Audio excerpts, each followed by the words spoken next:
10, 11, 12, 13 যাতে এই সম্পর্কে আমি জনগণকে কিছু কথা বলি। তখন আমার মনে হলো এই বিষয়ে আমাদের মুসলিম ভাইদেরও সামনে কিছু কথা আসা দরকার। সম্মানিত প্রিয় উপস্থিতি, আমরা তো অনেক ব্যবসা করি, অনেকে শেয়ার ব্যবসা করি, ব্যক্তিগতভাবে ব্যবসা করি, ব্যবসায় লাভ হয়, লস হয়, কিন্তু কোন ব্যবসা আমাদেরকে জাহান্নামের আযাব থেকে মুক্তি দেওয়ার সংবাদ দেয় না।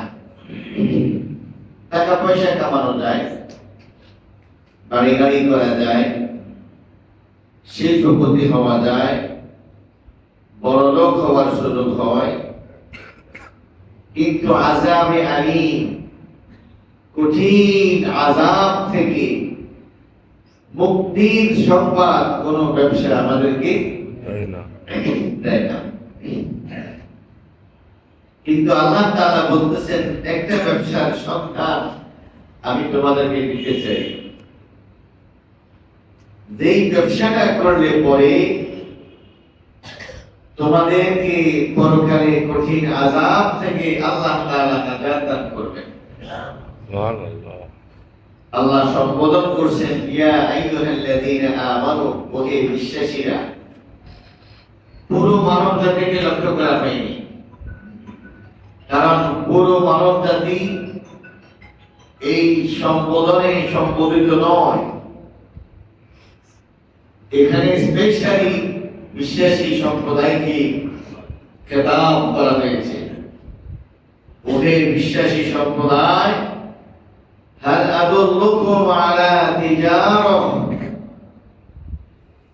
আমি কি তোমাদেরকে একটা ব্যবসার কথা বলবো? একটা ব্যবসার বিষয়ে তোমাদেরকে সন্ধান দেব।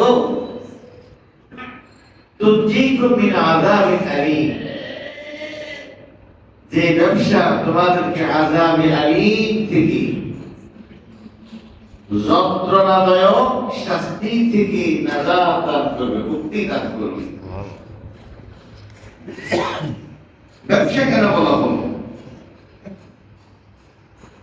ব্যবসা হলো এমন একটা জিনিস, এতে আপনার সময় দিতে হয়, বুদ্ধি খাটাইতে হয়, পুঁজি ব্যবহার করতে হয়, নিজের যত শক্তি সামর্থ্য আছে সব কিছু ব্যয় করতে হয়। এটার নাম হলো ব্যবসা। শুধু পুঁজি দিয়ে ব্যবসা হয় না, শুধু সময় দিয়ে ব্যবসা হয় না, শুধু বুদ্ধি দিয়ে ব্যবসা হয় না, শুধু ঝুঁকি নিয়ে ব্যবসা হয় না। হাদিসের মধ্যে বলা হয়েছে উপার্জনের 10 ভাগের 9 ভাগ আছে ব্যবসার মধ্যে। চাকরিতে হলো একটা, কিন্তু বাণিজ্যে হলো 10 ভাগের 9 ভাগ। মানে এখানে রাত আর দিন নাই, সকাল আর সন্ধ্যা নাই। মানে কৌশলের পর কৌশল, বুদ্ধির পর বুদ্ধি, শ্রমের পর শ্রম। এই জন্য আল্লাহ তাআলা এটাকে ব্যবসা বলেছে। তোমরা যে ব্যবসা করবা এখানে কিন্তু বুদ্ধি খাটাইতে হবে। তোমাকে তো আমি মেধা দিয়েছি, মেধা ব্যবহার করতে হবে। তোমাকে যে আমি শক্তি সামর্থ্য দিয়েছি সেটা ব্যবহার করতে হবে। তোমার জান লাগবে, তোমার মাল লাগবে, তোমার সময় লাগবে, এই সব কিছু বিনিয়োগ করতে হয় ব্যবসার মধ্যে। সুতরাং আমার সাথে তোমরা যারা ব্যবসা করবা এখানেও কিন্তু এগুলো তোমাদেরকে বিনিয়োগ করতে হবে। হ্যাঁ, ধরি মাছ, মাছই পানি, মাছ ধরবে, পানি স্পর্শ করবে না, তাহলে যেরকম ব্যবসা হয় না। মাছ ধরতে হলে পানি আপনাকে স্পর্শ করতে হবে, আপনার শরীর ভিজবে, আপনার জামা কাপড় ভিজবে, আপনাকে ডুব দিতে হবে, অনেকক্ষণ ডুব দিয়ে থাকতে হবে, সর্বোচ্চ চেষ্টা আপনাকে করে দিতে হবে। তো আল্লাহ তাআলা বলছেন, ব্যবসা তো তোমরা অনেক করবা, আমার সাথে ব্যবসা করো। এই ব্যবসা প্রথম সফলতা হলো কঠিন আযাব থেকে আমি আল্লাহ তোমাদেরকে মুক্তি দান করব।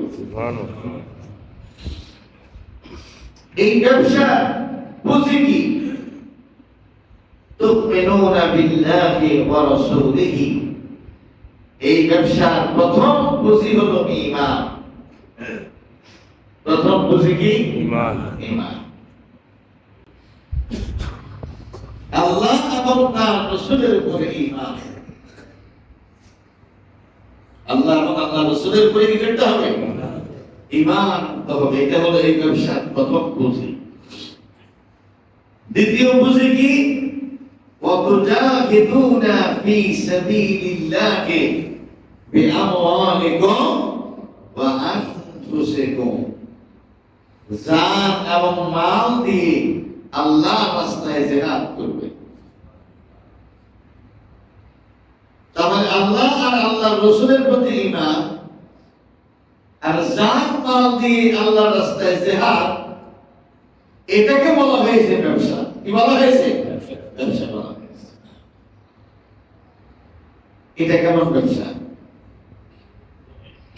আল্লাহর প্রতি ঈমান, জান মাল দিয়ে জিহাদ, এটা হলো ব্যবসা। সুবহানাল্লাহিল আযীম ওয়া বিহামদিহি। এই ব্যবসা হলো সবচেয়ে সেরা ব্যবসা। এই ব্যবসা হলো শ্রেষ্ঠ ব্যবসা। আমি আজকে আপনাদের সামনে এই জিহাদ বলতে কি বোঝানো হয়েছে সংক্ষেপে এই বিষয়ে একটি কথা বলতে চাই। আমাদের সমাজে একটা ধারণা হলো জিহাদ মানে হলো মারামারি, জিহাদ মানে হলো লড়াই সংগ্রাম, জিহাদ মানে হলো রক্তারক্তি। জিহাদ শব্দটা শুধু এই একটা কাজের মধ্যে সীমাবদ্ধ নয়, এটা জিহাদের একটি পার্ট, একটি অধ্যায়। কিন্তু এটাই সবকিছু নয়, এটাই শেষ নয়, এটাই শুরু কথা নয়। মুসলিম উম্মাহর একজন শ্রেষ্ঠ ইমাম আছেন, যার নাম আমি প্রায় আপনাদেরকে বলি। তিনি হলেন ইমাম ইবনুল কাইয়িম আল জাওজিয়া। ইমাম ইবনুল কাইয়িম আল জাওজিয়া, তিনি ইমাম ইবনে তাইমিয়ার ছাত্র। তিনি বলছেন জিহাদের যে স্তর, এই সবগুলো এর মধ্যে শামিল হবে। তিনি এক নাম্বার বলছেন জিহাদ বলতে বোঝানো হয়েছে জিহাদুন নফস, জিহাদুন নফস, নফসের জিহাদ। নিজের সাথে নিজেকে জিহাদ করতে হবে। জিহাদুন নফস মানে কি? এক নাম্বার হলো তাআল্লুমুল হুদা ওয়া দীনিল হক। তাআল্লুমুল হুদা ওয়া দীনিল হক। আল্লাহ তাআলা নবী মুহাম্মদ সাল্লাল্লাহু আলাইহি ওয়াসাল্লামকে পৃথিবীতে পাঠিয়েছেন দুইটা জিনিস সহকারে। কয়টা জিনিস? ওয়াল্লাযী আরসালা রাসূলাহু বিল হুদা ওয়া দীনিল হক লিইয়ুযহিরাহু আলাদ দীনি কুল্লিহি ওয়ালাউ কারিহাল মুশরিকুন। তিনি সেই মহান সত্তা, তিনি তার রাসূলকে পাঠিয়েছেন হেদায়েত সহকারে এবং সত্য দিন সহকারে, যাতে করে আল্লাহ তাআলা দ্বীন ইসলামকে অপর সমস্ত বাতিল দ্বীনের উপরে বিজয়ী করতে পারেন। তাহলে জিহাদ হলো এক নাম্বার আল্লাহ তাআলা যে হেদায়েত, যে দ্বীন হক সহ নবীজিকে পাঠিয়েছেন, এটা জানা, এটা বুঝা। What is din haq? What is হেদায়েত? তার মানে সর্বপ্রথম জাহাদ হলো ইসলাম সম্পর্কে জানা।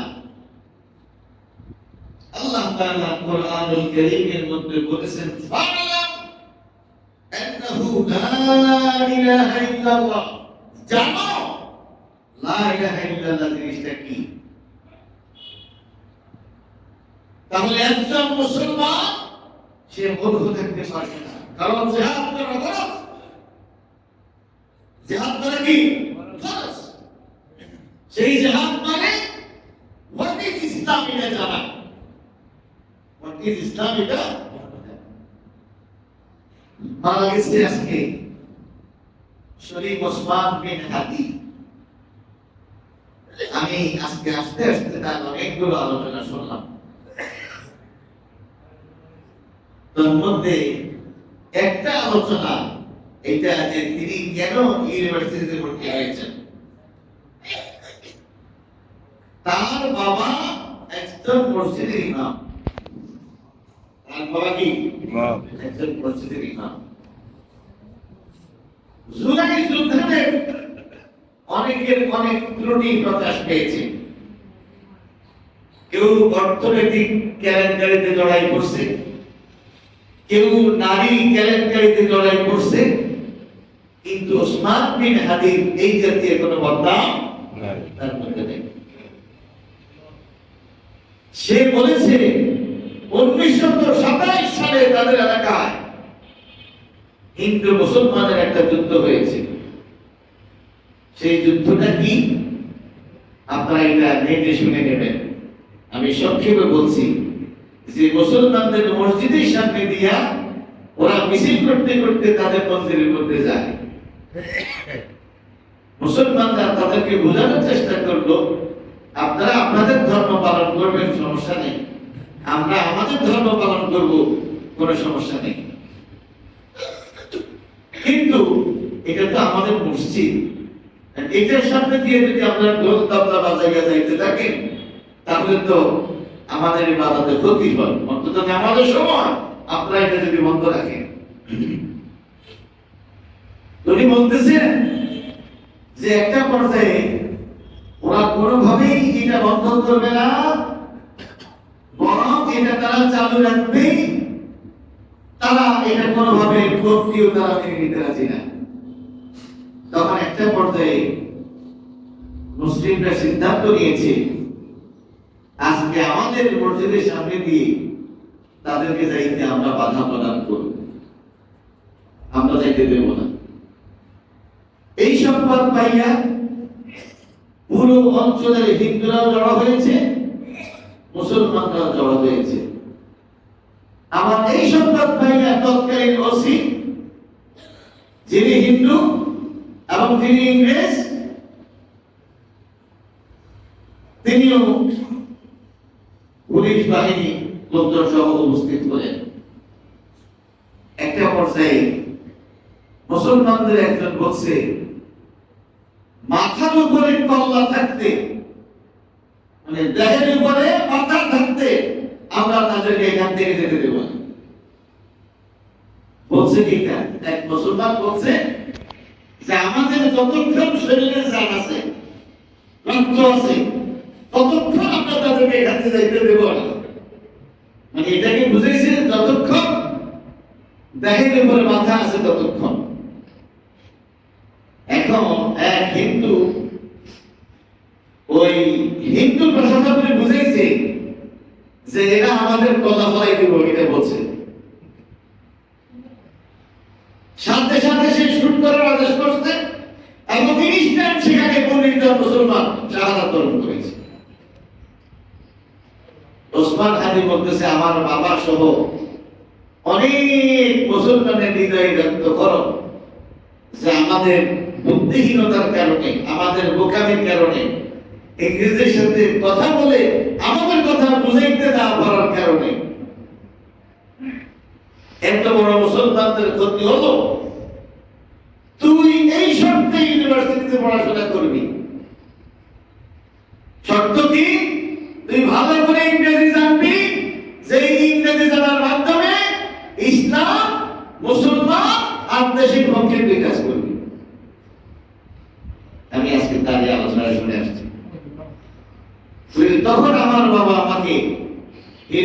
ইউনিভার্সিটি ভর্তি হওয়ার জন্য, কোচিং সেন্টার ভর্তি হওয়ার অনুমতি দিয়েছেন।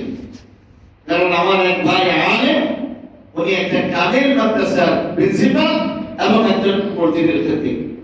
আমার বাবা সারা জীবন ইমামতি করেছে। আল্লাহ তাআলা শুকরিয়া, আমার পেটে ছেলেরা পয়সা কখনো হারাম প্রবেশ করেনি। তাহলে এই যে জ্ঞান শিক্ষা, ইসলাম কি, ইসলামের দুশমন কারা, মুসলমানের প্রতিপক্ষ কারা, জ্ঞানে বিজ্ঞানে মুসলমানদেরকে সজ্জিত হওয়া, এটাও কিন্তু জেহাদ। এবং এটা হলো প্রথম জেহাদ। এটা কি প্রথম জেহাদ? এই জেহাদের অভাবেই তো আজকে আমরা ক্ষতিগ্রস্ত হচ্ছি। এই জন্য ইমাম ইবনুল কাইয়িম আল জাওজিয়া বলছেন, আল্লাহ তাআলা যে দ্বীন দিয়ে, যে হেদায়েত সহকারে নবী মুহাম্মদ সাল্লাল্লাহু আলাইহি ওয়াসাল্লামকে দুনিয়াতে পাঠিয়েছেন, সর্বপ্রথম মুসলিম সন্তানদের জন্য ফরজ হলো এই জিহাদ করা, যে সে তার সমস্ত চেষ্টা আর প্রচেষ্টা দিয়ে আল্লাহর পরিচয়, আল্লাহর দ্বীনের পরিচয়, আল্লাহর শরীয়তের পরিচয় এটা তারা জানবে, তারা চেষ্টা করবে। জ্ঞানে গুণে বিজ্ঞানে উৎকর্ষতায় তারা শ্রেষ্ঠত্ব হাসিল করবে। এটা হলো জিহাদ। এটা কি সুবহানাল্লাহিল আযীম ওয়া বিহামদিহি। দ্বিতীয় জিহাদ তিনি বলছেন, আল আমালু বিমা তাআলাম। জানলে তো হবে না, কি হয়? জানলে হবে না, সে জানার আলোকে আমল করতে হবে। এটাও কিন্তু জিহাদ। মুসলিমের জন্য 5 ওয়াক্ত নামাজ পড়া ফরজ, কে না জানে? কে না জানে? সুতরাং 5 ওয়াক্ত নামাজ আদায় করা এটাও কিন্তু জিহাদ। রমজানের দিনের বেলায় খাওয়া এটা হারাম, এই হারাম থেকে বেঁচে থাকা এটাও কিন্তু জিহাদ। কি বলেন, ঠিক কিনা? তাহলে আমি ইসলাম সম্পর্কে যা জানবো সেই আলোকে আমল করার চেষ্টা করব। এটা হলো জিহাদুন নফস, জিহাদুন নফস, নফসের বিরুদ্ধে জিহাদ করা। 3 নাম্বার তিনি বলছেন, আত-দাওয়াতু ইলাল্লাহ। জিহাদ মানে হলো আল্লাহর দিকে মানুষকে আহ্বান করা। তালিমুল গায়ব ওয়া নাশরুল ইলম। আপনি শুধু একাই জ্ঞান শিখলে হবে না, পুরো মুসলিম কমিউনিটিকে ইসলামের জ্ঞানে জ্ঞানী বানাইতে হবে। বুঝলেন কথা? পুরো মুসলিম কমিউনিটিকে কি করতে হবে? ইসলামের জ্ঞানে জ্ঞানী করতে হবে, দাওয়াত দিতে হবে, তালিম দিতে হবে। শুধু মসজিদে তালিম নয়, প্রত্যেক ঘরে ঘরে ইসলামের দাওয়াত পৌঁছতে হবে। আর এই দাওয়াতের ভূমিকা পালন করবে যিনি পরিবারের প্রধান আছেন তার পক্ষ থেকে। আপনাদেরকে আমি ছোট্ট একটা ইতিহাস শোনাই, এটা আপনারা জানেন। হালাকু খানের নেতৃত্বে বাগদাদে যখন মুসলমানদের উপরে বেসাকার হয়েছে, লক্ষ লক্ষ মুসলমানদেরকে শহীদ করা হয়েছে। মুসলিমদের নারীদেরকে যখন তারা দাস দাসী বানিয়ে নিয়েছে, বাগদাদের মুসলিমদের যে বিশাল লাইব্রেরি জ্বালিয়ে পুড়িয়ে সারখার করে দেওয়া হয়েছে, যে ছাইয়ের কারণে নদীর পানি আটকে গিয়েছে, সেই মুহূর্তে পৃথিবীর ইতিহাসে এরকম সম্ভবত আর কোন জাতি পাওয়া যাবে না, যেই আক্রমণকারী জাতি কোন প্রকার যুদ্ধ ছাড়া, লড়াই ছাড়া, মারামারি ছাড়া পরাজিত জাতির আদর্শ গ্রহণ করেছে। এরকম কোন জাতি পাওয়া যাবে না, একমাত্র তাতারিদের ঘটনা। তারা যখন মুসলিমদেরকে নিধন করলো, মুসলিম মেয়েদেরকে যখন তারা দাসী বানালো, তাদের সাথে যে তারা নিয়মিত এরকম শারীরিক সম্পর্ক করত, এর মাধ্যমে যে সন্তানগুলো পৃথিবীতে এসেছে, আমাদের সেই মুসলিম বোনেরা চিন্তা করলো আমাদের বাবাদেরকে মেরে ফেলা হয়েছে, আমাদের উপযুক্ত ভাইদেরকে মেরে ফেলা হয়েছে, কিন্তু আমরা যে কোরআন শিখেছি, আমরা আমাদের সন্তানদেরকে কোরআন শেখানোর চেষ্টা করব। যেই বোন যেই জালিমের হাতে ধরা পড়েছে, তিনি সেখানে থেকেছেন, সেখানে থাকতে বাধ্য হয়েছে, এবং এইভাবে তার ঘরে সন্তান এসেছে, তিনি সেই সন্তানকে পরাজিত অবস্থায় গোপনে ইসলাম শেখানোর চেষ্টা করলেন। এবং যে পুরুষ তাকে বিয়ে করা ছাড়া অথবা বিয়ের মাধ্যমে তাকে ঘরে এনেছে, তিনি তাকে ইসলামের সুমহান আদর্শের দাওয়াত দেওয়ার চেষ্টা করলেন। মুসলমানরা তখন রাজনৈতিক ক্ষমতা হারিয়ে ফেলেছে, মুসলমানরা তখন সামাজিক সক্ষমতা হারিয়ে ফেলেছে, কিন্তু তখনকার মুসলমানদের ঘরে ঘরে কোরআন এর চর্চা ছিল। প্রত্যেক বোনের কমপক্ষে 1 পারা, 2 পারা, 5 পারা, 10 পারা, 20 পারা, 30 পারা এরকম কোরআনের মুখস্থ ছিল। তারা প্রত্যেকেই তাদের পুরুষের সাথে, স্বামীর সাথে এবং সন্তানের সাথে এমন আচরণ করত যেটা ইসলামের মহান আদর্শ ছিল।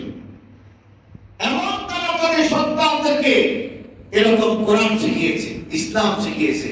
মাত্র 40 বছরের ব্যবধানে এই তাতারি সম্প্রদায় এই ইরাকের মধ্যে প্রত্যেক পুরুষ যুদ্ধকারী সবাই ইসলাম গ্রহণ করে নিয়েছে, শুধুমাত্র দাওয়াতের কারণে। কিসের কারণে? দাওয়াতের কারণে, তাগলিদের কারণে। সুতরাং জিহাদ করা ফরজ, প্রত্যেক মুসলমানের জন্য ফরজ। আপনি আপনার অশিক্ষিত স্ত্রীকে কোরআনের শিক্ষায় শিক্ষিত করবেন, এটা জিহাদ। আপনাকে আল্লাহ তাআলা 5টা, 8টা, 3টা, 2টা সন্তান নসিব করেছেন। সন্তানের বাবা হিসেবে আপনার সন্তানদেরকে আল্লাহর কোরআনের তালিম দিবেন, ইসলাম শিক্ষা দিবেন, হালাল হারামের বুঝ জ্ঞান তাকে শিক্ষা দিবেন, বৈধ অবৈধের চেতনা তার মধ্যে শিখাবেন, ইসলামের দাওয়াত দিতে হবে, এই দৃষ্টিভঙ্গি আপনি তাকে শিখাবেন। আলেম হতে হবে, মুজাহিদ ফি সাবিলিল্লাহ হতে হবে, এটা আপনি তাকে বুঝাবেন। এটাও কিন্তু জিহাদ। এগুলো কি জিহাদ? জিহাদুন নফস, জিহাদুন নফস। আল্লাহ তাআলা আমাদেরকে বুঝার তৌফিক দান করুন। জিহাদুন নফসের মধ্যে সর্বশেষ তিনি বললেন, আস-সাবরু আলা মাশাক্কাতিদ দাওয়াহ তাহাম্মুলুল আযা। সবর করা হলো জিহাদ। সবর করে কি? জিহাদ। আপনি যে দাওয়াত দিবেন, আপনি যে তালিম দিবেন, আপনি যে ইসলাম বুঝাবেন, আপনাকে কিন্তু অনেক গালি শুনতে হবে, অনেক কটু কথা আপনাকে শুনতে হবে, অনেক বাজে কথা আপনাকে শুনতে হবে, আপনাকে প্রতিহত করা হবে, আপনার তালিমুল কোরআনের প্রতিষ্ঠান বন্ধ করে দেওয়া হবে, আপনার দাওয়াতের কাজ বন্ধ করে দেওয়া হবে। এই জাতীয় বাধা মুসিবত আপনার উপরে আসবে, কিন্তু আপনি থেমে যাবেন না, আপনি থেমে যাবেন না।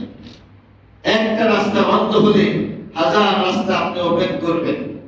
একটা বৈঠক বন্ধ করলে আরো 10টা বৈঠক আপনি চালু করে দেবেন। এই দাওয়াতের কাজ, এই তালিমের কাজ শত বাধা মোকাবেলা করে আপনাকে চালিয়ে যেতে হবে। ওরা চাইবে আল্লাহর দ্বীনকে মুছে দিতে, কিন্তু আপনি তো চাইবেন না আল্লাহর দ্বীন মুছে যান। কি বলে, ঠিক কিনা? তাহলে জিহাদুন নফস বলতে কয়টা জিনিস কি বোঝানো হয়েছে? 4টা জিনিস। 1 নাম্বার হলো হোয়াট ইজ ইসলাম। ইসলাম সম্পর্কে জানা, ব্যাপক থেকে ব্যাপকতর জানা, এমন ভাবে জানা যাতে করে বাকিরে যে কোনো প্রশ্নের সত্যজনক উত্তর প্রদান করতে আপনি সক্ষম হন। কি? কারণ শয়তান সাধারণ মুসলমানকে ভয় পায় না, একজন জ্ঞানী মুসলমানকে ভয় পায়। কি বলেন ঠিক কিনা? ভারতের হাজার হাজার লক্ষ লক্ষ কোটি কোটি মুসলমানদের মধ্যে ডক্টর জাকির নায়েক মোদির সবচেয়ে বড় আতঙ্কের কারণ। কারণ কি? কারণ তিনি তার দেশে দাঁড়িয়ে হিন্দুদেরকে সংশয়ের মধ্যে ফেলে দিয়েছে যে হিন্দু ধর্ম বলতে আসলে কোন ধর্ম আছে কিনা, মূর্তি পূজা বলতে কোন কিছু আসলেই আছে কিনা। কি বলে ঠিক কিনা? তিনি কম্পারেটিভ রিলিজিয়ন নিয়ে পড়াশোনা করেছেন, তাকে হাজার হাজার প্রশ্ন করা হয়, তিনি কোরআন সুন্নাহ বিজ্ঞানের মাধ্যমে এমন ভাবে জবাব দেন তার দাওয়াতে হাজার হাজার মুসলিম ইসলাম গ্রহণ করতে বাধ্য হয়েছে। অনেক নাস্তিক প্রকাশ্যে প্রশ্ন করেছে, আমার এই প্রশ্নের উত্তর দিতে পারলে আমি এখনই কালিমা শাহাদাত পড়ে মুসলমান হয়ে যাব। কি বলে ঠিক কিনা? এজন্য আল্লাহ রাসূল সাল্লাল্লাহু আলাইহি ওয়াসাল্লাম বলেছেন, ফাকিহুন ওয়াহিদুন আশাদ্দু আলা শাইতানি মিন আলফি আবিদ। দ্বীন সম্পর্কে একজন বুঝদার ব্যক্তি হাজার আবেদের চাইতে শয়তানের নিকটে বেশি মারাত্মক ভয়ঙ্কর। কারণ শয়তান জানে তার শয়তানি এই লোকের ব্যাপারে চলবে না। তাহলে জিহাদুন নফস বলতে আমরা কয়টা জিনিসকে বুঝিয়েছি? চারটা জিনিস। একটা হলো ইসলাম কি, এটা সম্পর্কে ব্যাপক জানা। নাম্বার 2 হলো মুনাফিকের মতো না হওয়া। মুনাফিকরা জানে কিন্তু আমল করে না। মুসলিম এরকম হবে না, সে যা জানবে আমলের নিয়তে জানবে এবং আমল করবে। ইসলাম সুন্দর, ইসলাম সুন্দর, ওই ব্যক্তি তার ব্যক্তির আমল দিয়ে প্রমাণ করবে ইসলাম সুন্দর। হ্যাঁ, ওসমান হাদির কথা আবার বলতে হয়। এই যে গতকালকে ডেইলি স্টার এবং প্রথম আলোর উপরে হামলা হয়েছে, ওসমান হাদির বক্তব্য কি? যে প্রত্যেকটি পত্রিকারই একটা আইডিওলজি থাকে, তাদের নিজস্ব আদর্শ থাকে। তোমাদের প্রথম আলো এবং ডেইলি স্টারের সামনে কাজ কি? ওখানে তোমাদের কাজ কি? ওখানে দাঁড়িয়ে আছো কেন? ওইটা ভাঙচুর করে কি তোমাদের কাজ? তোমাদের কাজ হলো প্রথম আলোর মতো আরো 10টা পত্রিকা বের করা। এটা হলো তোমাদের কাজ। মানে ইন্টারেস্ট কাকে বলে আপনি চিন্তা করে দেখছেন? ওইটা ভাঙা তোমার কাজ না, তোমার কাজ হলো এই বাদের পত্রিকা বের করা। কাজের কাজ বাদ দিয়ে তোমরা আকাশ করতে আসো, যে সেটা জীবনটা সে করে নিয়েছে। এই জন্য বলা হয়েছে কালচারাল ফ্যাসিস্টের বিরুদ্ধে একমাত্র পার্সন যে ব্যক্তি এই জিহাদটা চালিয়ে দিয়েছে, যে কালচারাল সাংস্কৃতিক ভাবে তাদেরকে মোকাবেলা করা, ফ্যাসিজমকে মোকাবেলা করা, সেটা হলো জ্ঞানে, গুণে, বুদ্ধিতে, সাহসিকতা। আল্লাহ আমাদেরকে বুঝার তৌফিক দান করুন। দ্বিতীয়ত তিনি যেটা বলেছেন যে জিহাদ আমাদেরকে করতে হবে, সেটা হলো জিহাদুশ শাইতান। জিহাদুশ শাইতান, শয়তানের বিরুদ্ধে জিহাদ করা। শয়তানকে তো দেখা যায় না, তার বিরুদ্ধে জিহাদ কেমনে করবেন? এই ব্যাপারে ইমাম ইবনে কাইয়্যিম বলছে তার বিরুদ্ধে জিহাদ হবে দুইটা, তাই না? দুইটা। একটা হলো দাফর শুবহাত ও শুকুক বিল ইয়াকিন। শয়তানের কাজ হলো আপনাকে সন্দেহের মধ্যে ফেলে দেয়া। আসলে পরকাল আছে কিনা, আসলে জান্নাত জাহান্নাম আছে কিনা, আসলে কোরআন আল্লাহর বাণী কিনা, নাকি মুহাম্মাদের? হ্যাঁ, সব কিছু আল্লাহ সৃষ্টি করছে, তাহলে আল্লাহকে কে সৃষ্টি করছে? এইভাবে আপনার বিশ্বাসের মধ্যে সন্দেহ সৃষ্টি করে দেয়া। কথাটি বুঝে আসছে? ইসলামের ঈমানের আরকানগুলোর মাধ্যমে এই সন্দেহের মোকাবেলা করা এবং এই জাতীয় আজে বাজে চিন্তা মাথার মধ্যে আসলে আউযু বিল্লাহি মিনাশ শাইতানির রাজিম পড়ে এরপরে বাম দিকে তিনবার থুতু নিক্ষেপ করবেন এবং বলবেন আমানতু বিল্লাহি ওয়া রাসূলিহি, আমি আল্লাহ আর আল্লাহর রাসূলের প্রতি ঈমান আনলাম। কথা বুঝে আসছে? এই কথা বলে সন্দেহ থেকে দূরে থাকতে হবে। 2 নাম্বার তিনি বলছেন দাফর শাহাদাত ওয়াল ইরাদাত আল ফাসিদা। মন অনেক সময় খারাপ কিছু করার জন্য চিন্তা করে। জৈবিক যে চাহিদা এগুলো অনেক সময় আসে, চোখের চাহিদা, কানের চাহিদা, অন্তরের বাজের চাহিদা, পেটের বাজের চাহিদা, জৈবিক বাজের চাহিদা, এই বিষয়গুলো চিন্তা না করা, বরং সবর করা যে আমি মুমিন, আমি ইমানদার, সব চিন্তা আমার করা যাবে না, সব কিছু আমার শোনা যাবে না, সব কিছু আমার দেখা যাবে না, সব জায়গায় আমার যাওয়া যাবে না, সব কিছু আমি খেতে পারবো না, অন্য কোনোভাবে শরীয়ত বিবর্জিত কোনো কথা আমার জৈবিক চাহিদা পূর্ণ করা যাবে না। এই জাতীয় বাজে চিন্তা থেকে নিজেকে হেফাজত করা, কারণ বাজে চিন্তা আপনার মধ্যে কে প্রবেশ করায়? শয়তান প্রবেশ করায়। এরপরে তিনি বলছেন জিহাদ হলো জিহাদুল কুফফার ওয়াল মুনাফিকিন, কাফিরদের বিরুদ্ধে, মুনাফিকদের বিরুদ্ধে জিহাদ করা, সেটা হলো তরবারির জিহাদ।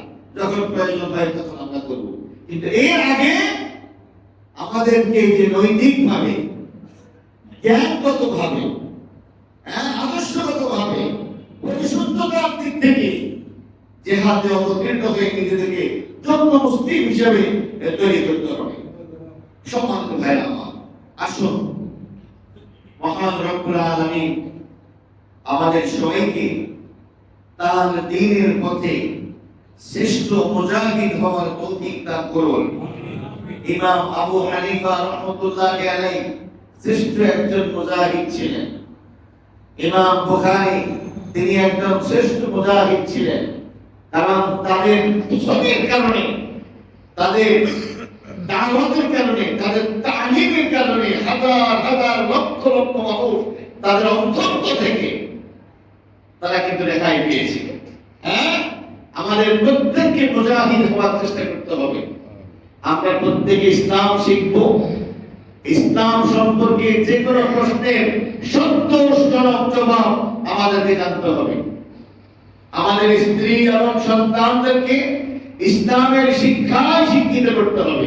হোক তারা ডাক্তার, হোক তারা ইঞ্জিনিয়ার, হোক তারা এরকম সেনাবাহিনীর প্রধান, হোক তারা রাষ্ট্রপ্রধান, অসুবিধা নেই, তারা যাতে শ্রেষ্ঠ কি হয়, আলেম হয়, ইসলাম সম্পর্কে জাননেওয়ালা হয়, এবং তারা যাতে কথায় কাজে বৈপরীত্য না করে, যে ইসলামের সুমহান আদর্শ তারা শিখেছে, ইসলামের ফরজ ওয়াজিবগুলো সদা সর্বদা পালন করার চেষ্টা করবে, এবং ইসলামের হারাম মাকরুহ বিষয়গুলো পরিহার করা অভ্যাস ছোটকাল থেকেই তৈরি করতে হবে। এগুলা কিন্তু জিহাদ, এগুলা কিন্তু কি জিহাদ, এবং এগুলা যারা করে তারা হলো মুজাহিদ ফি সাবিলিল্লাহ। আল্লাহ তাআলা আমাদের সবাইকে সত্য পথের সৈনিক হওয়ার তৌফিক দান করুন। আমিন। ওয়া আখিরু দাওয়ানা